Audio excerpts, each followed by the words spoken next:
श्री स्वामी समर्थ. नमस्कार. आपल्या यूट्यूब चॅनलवर तुमचं खूप मनापासून स्वागत करत आहे. तुमच्या मनातील सर्व चांगल्या इच्छा स्वामी महाराज पूर्ण करो ही स्वामींच्या चरणी प्रार्थना करते आणि आजच्या नवीन व्हिडिओला सुरुवात करते. उद्या वार आहे गुरुवार, दिनांक आहे 2 एप्रिल 2026 आणि या दिवशी आलेली आहे हनुमान जयंती. चैत्र महिन्यातील पौर्णिमेला हनुमान जयंती साजरी केली जाते, कारण या दिवशी हनुमानांचा जन्म झाला, म्हणून या दिवशी हनुमान जयंती साजरी केली जाऊ लागली. चैत्र महिन्यातील शुक्ल पक्षातील पौर्णिमा तिथीला चैत्र पौर्णिमा असं म्हटलं जातं. ही चैत्र पौर्णिमा हिंदू नववर्षातील पहिलीच पौर्णिमा आहे. तसेच या दिवशी चैत्र पौर्णिमेला हनुमान जयंती देखील साजरी केली जाते. या पौर्णिमेचा प्रारंभ जो आहे तर तो आज म्हणजेच 1 एप्रिल रोजी सकाळी 7:01 झालेला आहे आणि याची जो समाप्ती आहे तर ती 2 एप्रिलला सकाळी 7:48 होणार आहे. आणि आपल्याला पौर्णिमा तिथी जी आहे तर ती आज बुधवारी साजरी करायची आहे आणि जी हनुमान जयंती आहे तर ती आपल्याला उद्या 2 एप्रिलला साजरी करायची आहे. तर पहा, चैत्र पौर्णिमा ही अतिशय महत्त्वाची तिथी मानली जाते, कारण जी चैत्र पौर्णिमा आहे तर या दिवशी आपल्या कुलदेवीची उपासना सेवा केली जाते. कारण चैत्र नवरात्र हे नुकतेच संपलेले आहेत आणि चैत्र पौर्णिमा आलेली आहे. तर म्हटलं जातं, पौर्णिमा तिथीचा उपवास केल्याने म्हणजेच प्रत्येक महिन्यातील पौर्णिमेचा उपवास केल्याने मुलांच्या जीवनातील अडीअडचणी दूर होतात, मुलांची प्रगती होते असं म्हटलं जातं.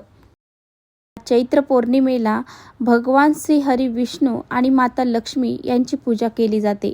धनाची देवी माता लक्ष्मी ही पृथ्वीवरती भ्रमण करत असते आणि जी व्यक्ती तिची पूजा सेवा उपासना करते तिला धनधान्य समृद्धी प्रदान करत असते. आणि म्हणूनच हा दिवस धनप्राप्तीसाठी लक्ष्मीप्राप्तीसाठी अतिशय महत्त्वाचा मानला जातो. जर तुम्हाला सत्यनारायण करण्यास सुरुवात करायची असेल तर तुम्ही या चैत्र पौर्णिमेपासून सत्यनारायण करायला सुरुवात करू शकता. दिवस धार्मिकदृष्ट्या अतिशय महत्त्वाचा असल्यामुळे या दिवशी काही करण्यासाठी प्रभावी उपाय देखील केले जातात. आजच्या व्हिडिओमध्ये मी तुम्हाला अतिशय प्रभावशाली उपाय सांगणार आहे. हा उपाय तुम्हाला आज संध्याकाळी आणि उद्या संध्याकाळी दोन्ही दिवस करायचा आहे. आज बुधवार आहे, आज सुद्धा पौर्णिमा तिथी आपल्याला साजरी करायची आहे. आज पौर्णिमेच्या दिवशी संध्याकाळी हा उपाय करायचा आहे आणि उद्या हनुमान जयंतीला देखील तुम्हाला हा उपाय संध्याकाळी अवश्य करायचा आहे. तर पहा, आज संध्याकाळी आपल्याला कापूरसोबत ही एक वस्तू जाळायची आहे. आज आणि उद्या दोन्ही दिवस तुम्हाला हा उपाय करायचा आहे. ज्या घरामध्ये संध्याकाळी हा उपाय केला जातो त्या घरामध्ये भांडणे, क्लेश, कलह यासारख्या गोष्टी घडत नाही, त्या गोष्टी दूर होतात आणि जी काही नजरबाधा असेल, पितृदोष असेल तो सुद्धा संपून जातो. घराची, मुलांची, पतीची खूप प्रगती होते. त्यामुळे हा उपाय तुम्हाला आज आणि उद्या दोनही दिवस करायचा आहे.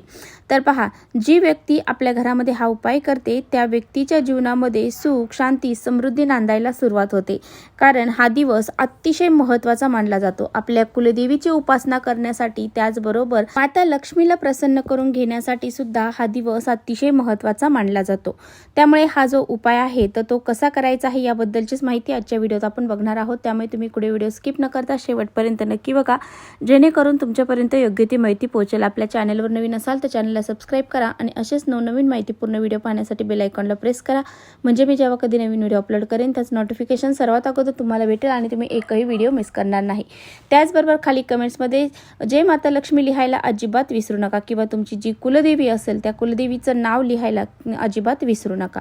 आजच्या व्हिडिओमध्ये जो काही उपाय मी तुम्हाला सांगणार आहे तर हा उपाय आज संध्याकाळी आणि उद्या संध्याकाळी 6 वाजल्यापासून ते रात्री 12 पर्यंत तुम्ही कधीही हा उपाय करू शकता. तर पहा, आपल्या धर्मशास्त्र असं सांगतं की दररोज आपण माता लक्ष्मीची पूजा सेवा उपासना करायला हवी, परंतु दररोज आपल्याकडून ते शक्य होत नाही. परंतु जी पौर्णिमा तिथी आहे, पौर्णिमा तिथीला जर माता लक्ष्मीची आपण विधिवत पूजा करून काही प्रभावी उपाय केले तर त्याचे फळ देखील आपल्याला माता लक्ष्मी देत असते. माता लक्ष्मीची कृपा, आशीर्वाद आपल्याला प्राप्त होतात आणि माता लक्ष्मी आपल्यावरती प्रसन्न राहते. जर तुम्ही खूप कष्ट मेहनत करत आहात परंतु तुमच्या कष्टाला, मेहनतीला नशिबाची साथ मिळत नसेल तुमचं कोणतंही महत्त्वाचं काम पूर्ण होत नसेल, तुमच्या घरामध्ये सतत अडीअडचणी, संकट, दोष, नकारात्मकता असेल, घराला पितृदोष लागलेला असेल, घरामध्ये सतत भांडणे, क्लेश, कलह यासारख्या गोष्टी घडत असतील, घराला कुणाची तरी नजर लागलेली असेल, शत्रू त्रास तुम्हाला होत असेल, यासाठी हा उपाय जो आहे ना तो अतिशय प्रभावशाली आहे.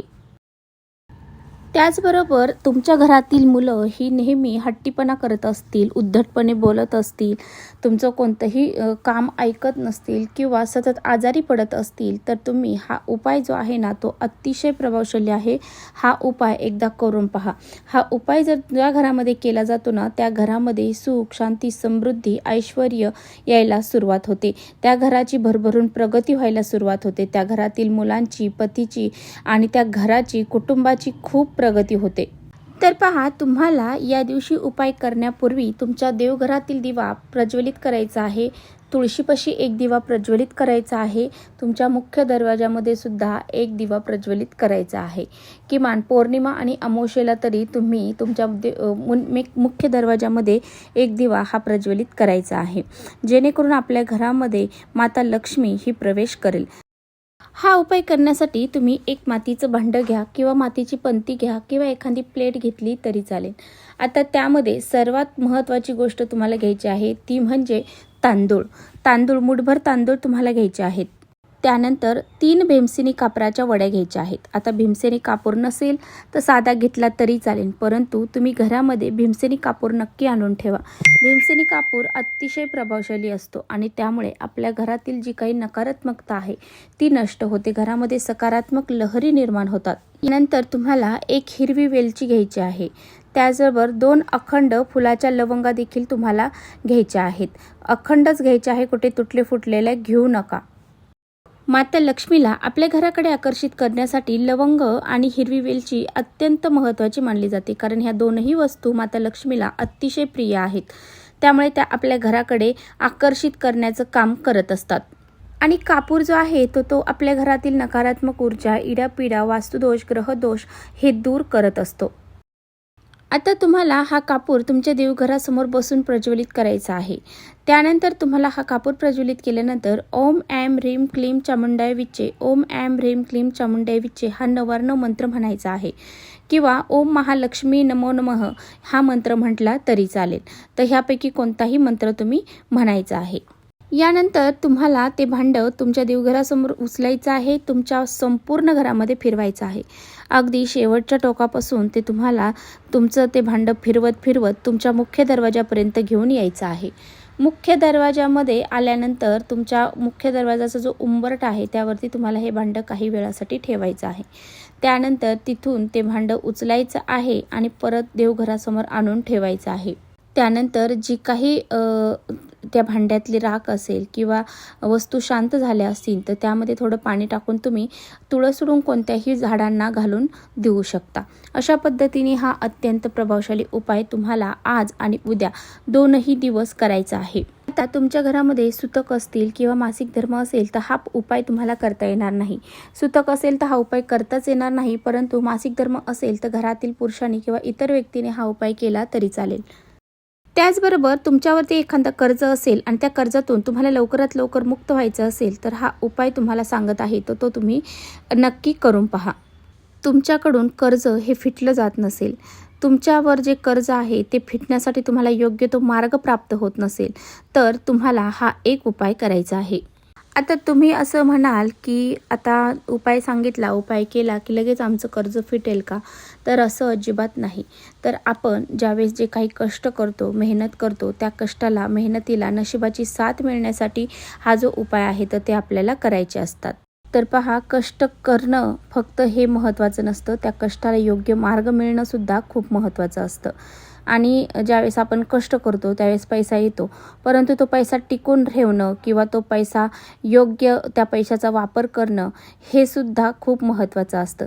त्यासाठी नशिबाची साथ मिळणं खूप महत्त्वाची असते. तर पहा, हा उपाय करण्यासाठी आपल्या घराची जी उत्तर दिशा आहे तर ती दिशा धनाची देवी लक्ष्मी आणि कुबेरांची दिशा मानली जाते. त्याच दिशेकडनं आपल्या घराकडे जे धनसंपत्ती आहे ती येत असते. म्हणूनच उत्तर दिशेला तुम्हाला एक शुद्ध गाईच्या तुपाचा दिवा लावायचा आहे. दिवा लावताना उत्तरेकडे तोंड करायचं आहे आणि हा दिवा ठेवताना सुद्धा तुम्हाला एका प्लेटमध्ये किंवा तांदळावरती आसन करून ठेवायचा आहे. असाच दिवा तुम्हाला खाली जमिनीवरती ठेवायचा नाही. तो दिवा लावल्याच्या नंतर तिकडे उत्तरेकडेच तोंड करून एक वेळा श्री सूक्ताचं पठण तुम्हाला करायचं आहे. त्याचबरोबर एक वेळा महालक्ष्मी अष्टकमचं पठण करायचं आहे. 108 वेळा नवार्णव मंत्राचं पठण करायचं आहे. आता नवार्णव मंत्र कोणता आहे? ओम ऐं ह्रीं क्लीं चामुंडाय विचे हा नवार्णव मंत्र आहे. तर हा मंत्र 108 वेळा जप करायचा आहे. तर पहा, हा उपाय जो आहे तो तुम्हाला कधी करायचा आहे, हा दिवा कधी लावायचा? हा दिवा तुम्हाला आज संध्याकाळी लावायचा आहे. आज संध्याकाळी तुम्हाला 6 वाजल्यापासून ते रात्री 9 वाजेपर्यंत हा दिवा तुम्हाला लावायचा आहे. आज पण लावायचा आणि उद्या पण लावायचा, कारण पौर्णिमेचा प्रभाव हा उद्या पण राहणार आहे. त्यामुळे उद्यासुद्धा तुम्हाला हा संध्याकाळी दिवा लावायचा आहे आणि आज पण लावायचा आहे. बघा, जर तुमच्या घरामध्ये एखादी व्यक्ती सतत आजारी पडत आहे, सारखं वारंवार आजारी पडत आहे, तिचं आजारपण हे सुधरत नसेल, म्हणजे तिला बरं वाटत नसेल, तर काय करायचं आहे? तर तुम्हाला आज संध्याकाळी मोहरीचं तेलामध्ये तुमचं स्वतःचं तोंड पाहायचं आहे, तुमचा चेहरा पाहायचा आहे. आता पहा, जी व्यक्ती आजारी पडती त्या व्यक्तीने हा उपाय करायचा आहे आणि ते तेल जे आहे तर ते तुम्हाला तसंच ठेवायचं आहे. दुसऱ्या दिवशी हनुमानांच्या मंदिरात जाऊन हनुमानांना अर्पण करायचं आहे. तर पहा, आज उद्या हे जे तेल आहे तर ते तुम्हाला हनुमानांना अर्पण करायचं आहे. अशा पद्धतीने हा उपायसुद्धा तुम्हाला करायचा आहे. तर चला, इथेच थांबवते. माझा व्हिडिओ आवडला असेल तर नक्की लाईक करा. चॅनल नवीन असाल तर चॅनलला सबस्क्राईब करा. परत भेटूया अशा छानशा व्हिडिओसोबत. तोपर्यंत श्री स्वामी समर्थ.